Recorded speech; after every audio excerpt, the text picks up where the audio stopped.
I walked into the bathroom expecting nothing more than the familiar hum of the old exhaust fan and the cracked mirror that always made my face look a little more tired than I felt, and instead my breath vanished from my chest as if the room itself had reached out and grabbed me. The light flickered, the air felt heavier, and there she was, standing barefoot on the cold tiles like she had always belonged there, a woman with eyes full of fear and hope tangled together, looking at me as if I were the last door left open in a burning building. In that frozen second, before my mind could catch up, I knew my life had already changed, even if I didn't yet understand how or why. Before the story pulls you deeper into what happened that night, take a moment to like, comment, share, and subscribe to the channel, The Kindness Chronicles, if you believe in kindness, second chances, and the quiet power of helping someone when no one else will. Your support keeps stories like this alive and reminds the world that compassion still matters. At that point in my life, I was not someone who felt heroic or brave or even particularly kind. I was tired in the bone-deep way that comes from years of surviving rather than living. My small apartment was more of a shelter than a home, a place I returned to after long shifts that paid just enough to keep the lights on and my worries humming softly in the background. I had learned to keep my world predictable because unpredictability had already taken too much from me. I had lost my parents early, buried dreams quietly, and built walls so thick that even I forgot what was on the other side of them. The bathroom was supposed to be a safe, empty space, a pause between one moment and the next, not the place where a stranger would step into my carefully controlled solitude. She looked as worn as the city outside my window, the kind of worn that doesn't come from age but from too many nights spent afraid. Her clothes were clean but thin, her hands trembling slightly as if the warmth of the room hadn't reached her yet. There was no sense of threat in her presence, only desperation, the kind that sinks into your skin when someone has nowhere left to go.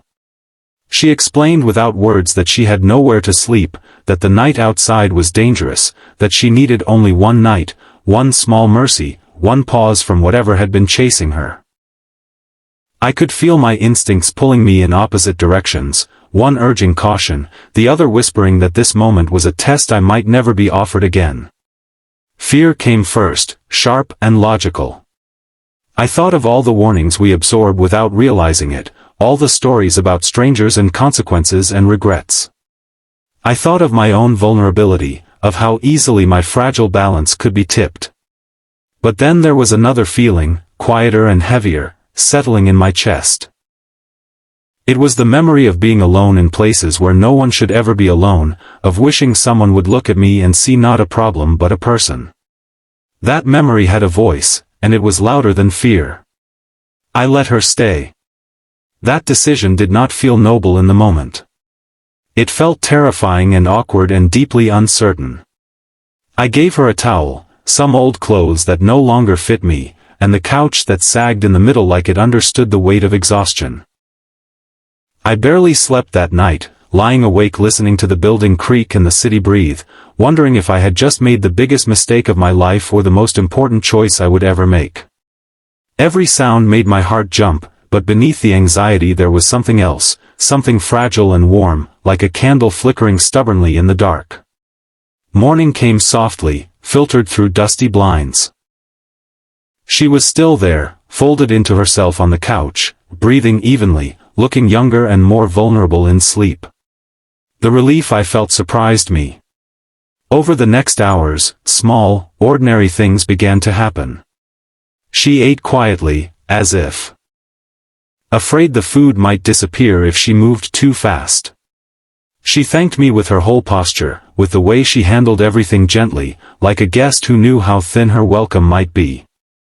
Without dramatic confessions or explanations, pieces of her story revealed themselves through the scars on her hands, the way loud noises made her flinch, the careful distance she kept from the door.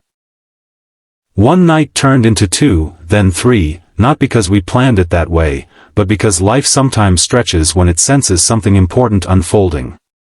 She helped around the apartment, not out of obligation but gratitude.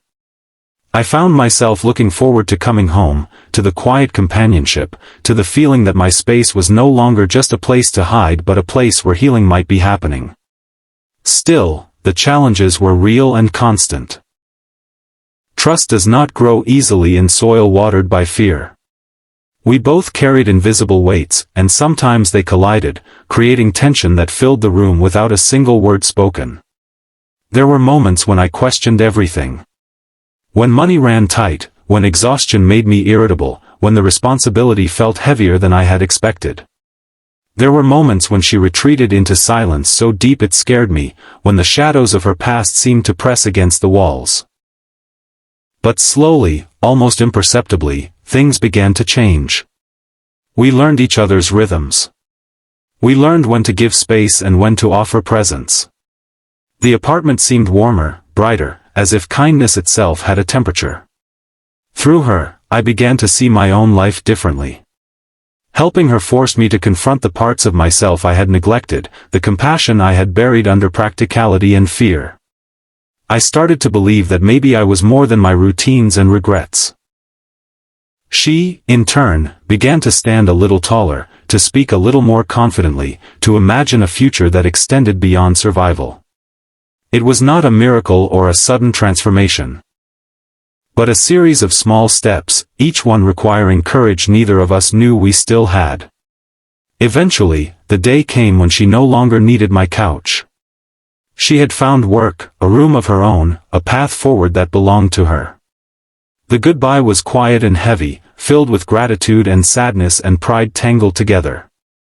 When the door closed behind her, the apartment felt empty again, but it was a different kind of emptiness, one that echoed with meaning rather than loneliness. I realized then that kindness does not always save people in the way movies promise, but it always changes something, often in both directions. Weeks later, I stood in the same bathroom where it had all begun, looking at my reflection in the cracked mirror. I looked different, not because my life had become easier, but because it had become deeper. I understood now that sometimes the most important moments arrive unannounced, disguised as inconvenience or fear. Sometimes a single night can stretch into a lifetime of impact, and sometimes opening your door to someone else opens parts of yourself you thought were locked forever. If this story is touching your heart right now, if you feel that quiet ache or warmth spreading through your chest, please take a moment to like, share, and engage with this video. Your interaction helps these stories reach others who might need a reminder that kindness still exists in unexpected places. Before this story ends, I have one special request for you. If you believe that one act of kindness can change a life, please leave a comment below with the line, "One night can change everything." Let your words become part of this story's echo, and together, let's remind the world that compassion, even in its smallest form, still has the power to transform lives.